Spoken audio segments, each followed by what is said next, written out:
are you guys today? Welcome to Sophia Brings Life. That's the name of the channel. And I'm all about taking you on my spiritual journey as I talk about different things, be those tarot cards or cards that I pull, books that I read, hauls and thrifting hauls, and just my journey in this spiritual life and how I work it and how I do it. So you're on the journey with me. One of the things that I wanted to talk about today was my working altar. So I wanted to take you on a slight tour of my working altar. When I'm saying working altar, this altar is not set up in any form like Wicca or anything like that. It is set up for me to do my workings. This is where I work. This is where I create. This is where I do my workings and all of that. So I need things that are convenient, that I can easily reach for, that works for me. And to me, that is the definition of a working altar. It's not necessarily, though I do have representation where the angel and the candles are, that is my representation of the Father, Son, and Holy Spirit, because I am a Christian witch or a Christian practitioner, spiritual practitioner. So that is reflected on my table there, and I have angels there because I use angels, or I depend on the angels sometimes to do my work, as well as the ancestors. I have an ancestor altar, so that's a separate thing there. Right before you, and I'm trying not to have this all of, sometimes I don't use incense because sometimes it just makes me cough or irritates me a little bit. Sometimes I love my incense. But sometimes I use the wax burner with different, they have the different scents and stuff like that. So right now, and I'll add herbs to that. Like I have in there hyssop and lavender going on right now. And that sounds kind of weird, but it puts off a nice smell in the room. And I believe that it cleanses just as well. So I like to do that sometimes instead of burning incense, and it's not as irritating to me. Then I'm going to take you on the tour left or right. Okay, right there in that box are some of the cards that I use the most. And of course, on top is my incense burner. And that's the tray that I put my incense in. And then the little saucer under it kind of catches the ash sometimes. Right there in the picture frames are the cards that I have pulled over the week.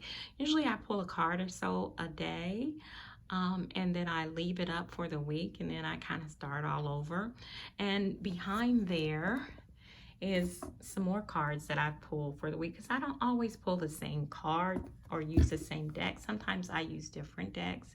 This is where I, water or whatever that I'm going to drink. That's my little I'm just tearing up there.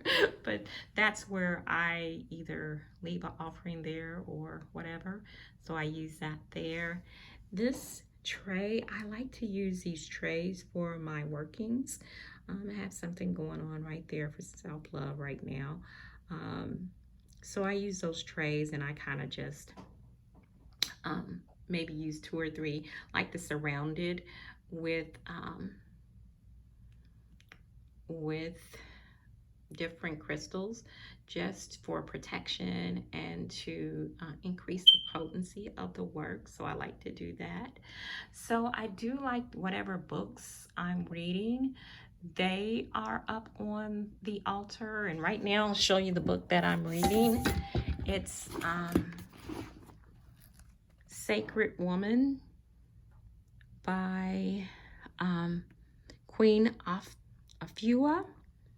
And I'm going to be honest, a lot of people love this book, and I was trying to get into it, but sometimes I just have a difficult time. And I think that it's more for women who it honors the womb, the woman in you, which that is all beautiful. And I think it's a good book. But for me, I'm 60 plus. So some of the things very helpful, very thought provoking. And some of the things I've I've passed that part in my life, but I still want to finish it. I'm about a fourth of the way, and it's just not an easy read for me. It just I'm just having a hard time getting through it. But it does, so far what I've read has some very good points in it and stuff like that. I think it's for more younger women to help them honor their womb and the trauma, to think about the trauma that you have caused your womb and who you've let into your womb. It does help you to think about that. So I'm working through this book. Then there are some journals and stuff like that that I use, a dream journal.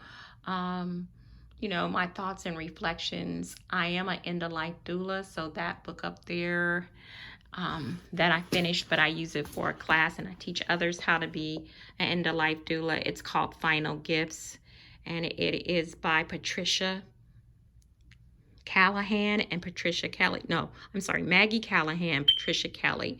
Again, it's Final Gifts, and it just talks about death and what we see and what to expect with death. So I'm kind of working on those. I like my angels and my candles.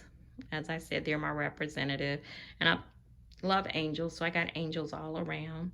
Then you see my pens and my markers. Those are my markers. These are my pens. Sometimes for my petition, I use paper. Sometimes, I'm going to be honest, I use little sticky notes, color coordinated to whatever I'm doing.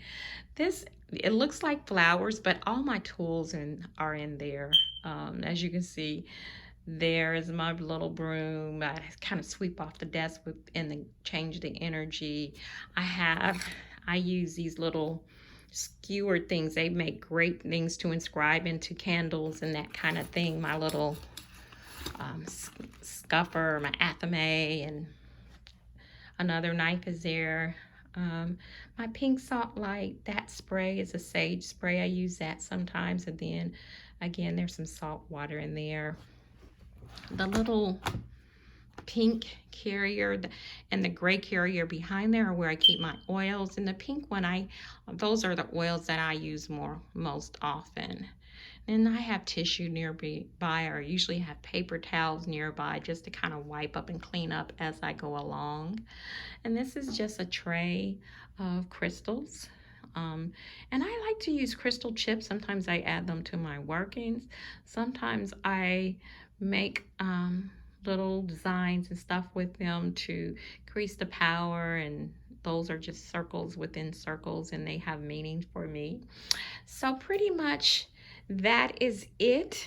So how is your working altar? How does it help you? Is your working altar work for you? And sometimes I go through and have to clear out because I have a lot of stuff on here, but really right now it is all the stuff that I need and want, that I use more frequently, or that I use more often, and I want it near. So near that I don't even have to go to another area. I have this is my room. This is my sacred room is what I call it. And it has different areas to it. I have a little place for books and some of my statues. Of course, I have different places for different areas that I have an ancestor altar there and some other shrines that I have around the room. But my working altar is basically the place where I work. And tell me about your working altar. Do you have such a thing, or do you just have a space? It's all about the space, using your space, using what works for you. There are no rules. You make the rules of how you want that to be and how you want that to look. And you do what works for you at your working altar. My working altar is also where I charge things. There's a lot of energy here because because I work here. My intention and everything, my focus is layered up with energies, and I do cleanse it, so it's important to cleanse it frequently. But I also charge jewelry, crystals, and everything here also. So your working altar, to me, has to work for you, and however that is, no matter whatever anything else or anybody else thinks, how do you make your working altar work for you? Be blessed. Just something to think about, and have a very, very blessed day. Bye-bye.